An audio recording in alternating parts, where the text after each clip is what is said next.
제5절 피조 세계의 창조 과정과 그의 성장 기간. 1. 피조 세계의 창조 과정.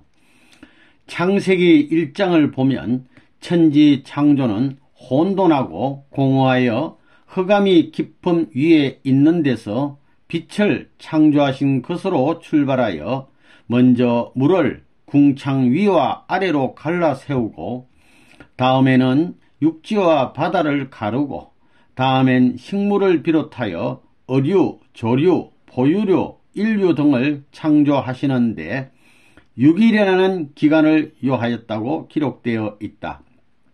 이것으로서 우리는 피조 세계의 창조가 끝날 때까지 6일이라는 시간적인 과정이 있었다는 것을 알 수 있다. 여기에서 우리는 성서에 기록된 창조의 과정이 오늘날 과학자들의 연구에 의한 우주의 생성 과정과 거의 일치한다는 사실을 알 수 있다.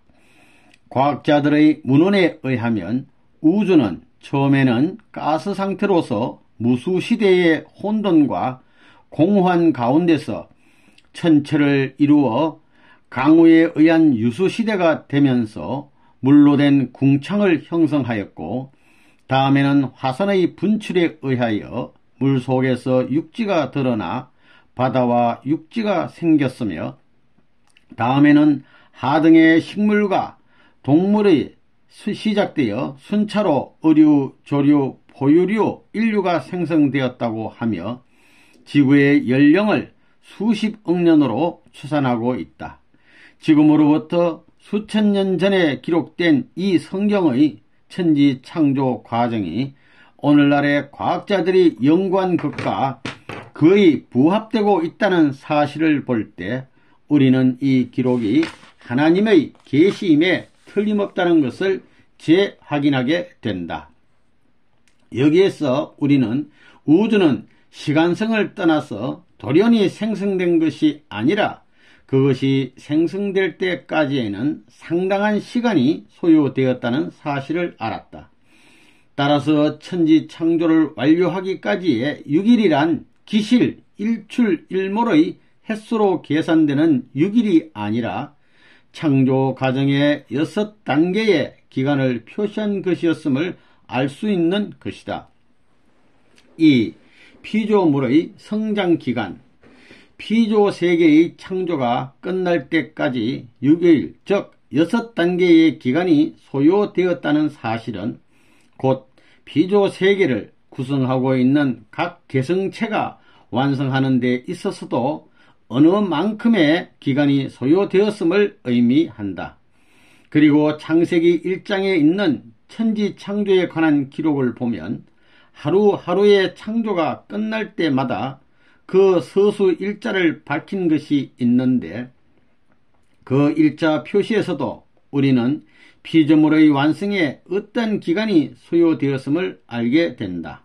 즉, 하나님은 첫날의 창조를 마치시자 저녁이 되며 아침이 되니 이는 첫째 날이니라고 말씀하셨다.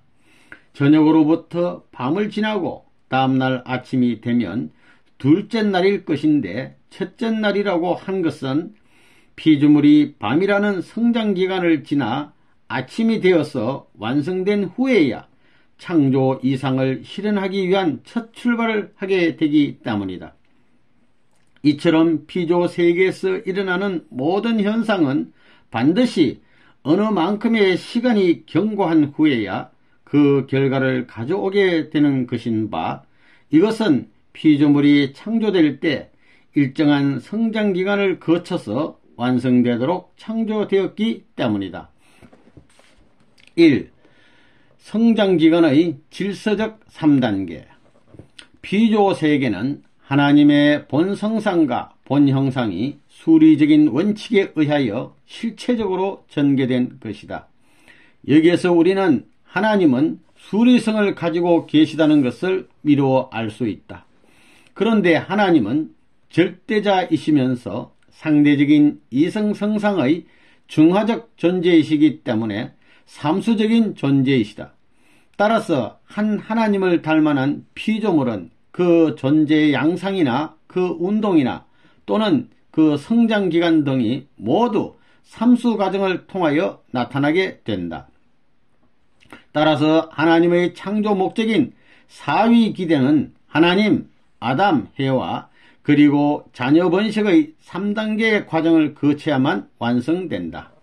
그리고 사위 기대를 조성하여 원형 운동을 하려면 반드시 정분합 3단계의 작용을 하여 3대상 목적을 이루고 3점을 통과해야 되는 것이다. 따라서 한 물체가 정착하려면 최소한 3점에서 지지되어야 한다. 그러므로 모든 피조물이 완성됨에 있어서도 그의 성장기간은 소생기, 장성기, 완성기의 질서적 3단계를 거쳐서야 완성되는 것이다. 그러면 이제 자연계에서 삼수로 나타나고 있는 그 예를 들어보기로 하자. 자연계에는 광물과 식물과 동물로 되어 있고 물질은 기체와 액체와 고체의 삼상을 보여주고 있다. 그리고 식물은 뿌리와 줄기와 잎의 세 부분으로 이루어졌고 동물은 머리와 몸과 사지의 세 부분으로 되어 있는 것이다. 다음에 우리는 또 성서에서 보여주는 삼수의 예를 들어보기로 하자. 인간은 성장기간의 3단계를 완성하지 못하고 타락됨으로써 창조 목적을 이루지 못하였기 때문에 이 목적을 다시 이루는 데 있어서도 이 3단계를 거치지 않으면 아니 된다. 그러므로 복귀 섭리는 삼수를 찾는 섭리를 하셨고 따라서 성서에는 삼수를 중심한 섭리의 기록이 많이 있다. 성부, 성자, 성신의 삼위, 나곤의 삼청, 누시엘, 가브리엘, 미가일의 삼천사, 방주의 삼청, 노아 홍수 때의 삼차의 비둘기, 아브라함의 삼재물, 이삭 헌재의 3일, 모세 때의 어둠의 재앙 3일간, 출애굽 노정을 위한 3일간의 사탄 분립 기간과 가나안 복귀를 위한 3차의 40년 기간, 요단강을 건너기 전 여호수아를 중심한 사탄 분립의 3일 기간, 예수님의 30년 사생애와 3년 공생애, 3인의 동방박사, 그들의 3예물, 3제자, 3대 시험, 겟세마네 3차의 기도와 예수님의 베드로의 예수님에 대한 3차의 부인, 예수님이 운명하기 전의 3시간의 어둠과 3일 만의 부활 등 그 예는 허다하다. 그러면 인간 시조는 언제 타락되었던가? 그들은 성장기간, 즉 미완성기에서 타락했던 것이다. 인간이 만일 완성된 후에 타락하였다면 우리는 하나님의 전능성을 믿을 수 없는 것이다. 만일 인간이 선의 완성체가 되어가지고 타락하였다면 선 자체도 불완전한 것이 되는 것이요. 따라서 선의 주체이신 하나님도 역시 불완전한 분이시라는 결론에 이르고 마는 것이다. 창세기 2장 17절을 보면 하나님이 아담과 해와에게 선악과를 따먹는 날에는 정령 죽으리라고 경고하신 말씀이 있다. 그들은 하나님의 경고를 듣지 않고 죽을 수도 있었고 혹은 그 경고를 받아들여 죽지 않을 수도 있었던 것으로 미루어 보아 그들은 아직 미완성기에 있었음이 분명하다. 만물 세계가 6일이라는 기간을 지나서 완성하도록 창조되었기 때문에 피조물의 하나인 인간도 역시 그러한 원리를 떠나서 창조되었을 리는 없는 것이다. 그러면 인간은 성장기간에 어느 단계에서 타락되었던가? 그것은 장성기의 완성급에서 타락하였던 것이다. 이것은 인간 시조의 타락을 전후한 재반 사정과 복귀 섭리 역사의 경위가 실정하는 바로서 본서의 전후편을 두루 연구하는 데서 명확히 알게 될 것이다. 2. 간접 주관권. 피조물이 성장기간에 있을 때에는 원리 자체의 주관성 또는 자율성에 의하여 성장하게 되어 있다. 따라서 하나님은 원리의 주관자로 계시면서 피조물이 원리에 의하여 성장하는 결과만을 보아서 간접적인 주관을 하시므로 이 기간을 하나님의 간접 주관권 또는 원리 결과 주관권이라고 한다. 만물은 원리 자체의 주관성 또는 자율성에 의하여 성장기간을 경과함으로써 완성한다. 그러나 인간은 원리 자체의 주관성이나 자율성뿐만 아니라 그 자신의 책임 분담을 다하면서 이 기간을 경과하여 완성하도록 창조되었다.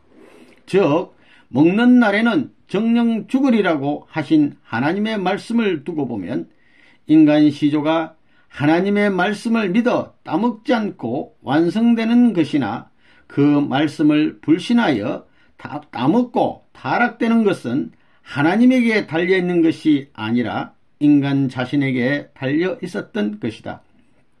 따라서 인간의 완성 여부는 하나님의 창조의 능력에만 달려 있었던 것이 아니라 인간 자신의 책임 수행 여하에 따라서 결정되도록 되어 있었던 것이다. 이와 같이 하나님은 그의 창조주로서의 책임 분담에 대하여 인간이 그 자신이 책임 분담을 다하면서 이 성장기간을 다 경과함으로써 완성되도록 창조하셨기 때문에 그 책임 분담에 대하여는 하나님이 간섭하셔서는 안 되는 것이다. 이와 같이 인간이 그 자신의 책임 분담을 완수하였으만 완성되도록 창조하신 것은 인간이 하나님도 간섭할 수 없는 그의 책임 분담을 완수함으로써 인간으로 하여금 하나님의 창조성까지 담게 하여 하나님의 창조의 위협에 가담케 하심으로써 창조주 하나님이 인간을 주관하시듯이 인간도 창조주의 입장에서 만물을 주관할 수 있는 주인의 권한을 가지도록 하시기 위함이었다. 인간이 만물과 다른 점은 바로 여기에 있는 것이다. 이와 같이 인간이 자신의 책임 분담을 완수하여 하나님의 창조성을 이어받음으로써 천사를 비롯한 만물에 대한 주관성을 가지게 될 때 비로소 완성되도록 하시기 위하여 하나님은 간접 주관권을 두시고 인간을 창조하신 것이다. 그러므로 타락되어 이러한 주관성을 갖지 못하게 된 인간들도 역시 복귀 원리에 의하여 인간 책임 분담을 완수함으로써 사탄을 비롯하여 만물에 대한 주관성을 복귀하기 위한 그 간접 주관권을 다 통과하지 않으면 창조 목적을 완성할 수 없는 것이다. 하나님의 구원 섭리가 그처럼 오랜 기간을 두고 연장되어 나온 것은 복귀 섭리를 담당한 중심 인물들이 하나님도 간섭할 수 없는 그들 자신의 책임 분담을 수행하는 데 있어서 항상 실수를 거듭하여 왔었기 때문이다. 그러므로 십자가로 인한 구원의 은사가 아무리 크다 하더라도 인간 자신이 그의 책임 분담인 믿음을 세우지 않으면 그를 찾아온 구원 섭리는 무의로 돌아가지 않을 수 없는 것이다. 따라서 예수님의 십자가로 인한 부활의 혜택을 주신 것은 하나님의 책임 분담이었고 그것을 믿고 안 믿는 것은 어디까지나 인간 자신의 책임 분담인 것이다. 3. 직접 주관권. 직접 주관권이란 어떤 것이며 또 이것을 두고 창조하신 목적은 어디에 있는가? 하나님을 중심하고 어떠한 주체와 대상이 합성일체화하여 사위 기대를 조성함으로써 하나님과 심정의 일체를 이루어가지고 주체의 뜻대로 사랑과 미를 완전히 주고받아 선의 목적을 이루는 것을 직접주관이라고 한다. 따라서 직접주관권은 곧 완성권을 의미한다. 이와 같이 직접주관은 어디까지나 창조 목적을 이루기 위한 것이므로 이것이 없어서는 아니 되는 것이다. 그러면 인간에 대한 하나님의 직접주관이란 구체적으로 어떻게 되는 것을 말하는 것인가? 하나님을 중심하고 아담과 헤아가 완성되어 가지고 합성일체화하여 가정적인 사위기들을 조성함으로써 하나님과 심정의 일체를 이루어 하나님을 중심한 아담의 뜻대로 서로 사랑과 미를 완전히 주고받는 선의 생활을 하게 될 때 이것을 하나님의 직접 주관이라고 한다. 이러한 인간은 하나님의 심정을 채우라고 그의 뜻을 완전히 알고 실천하게 되므로 마치 두뇌가 명령 아닌 명령으로 사지백체를 움직이는 것 같이 인간도 하나님의 명령 아닌 명령에 의하여 그의 뜻대로 움직여서 창조 목적을 이루어 나가게 되는 것이다.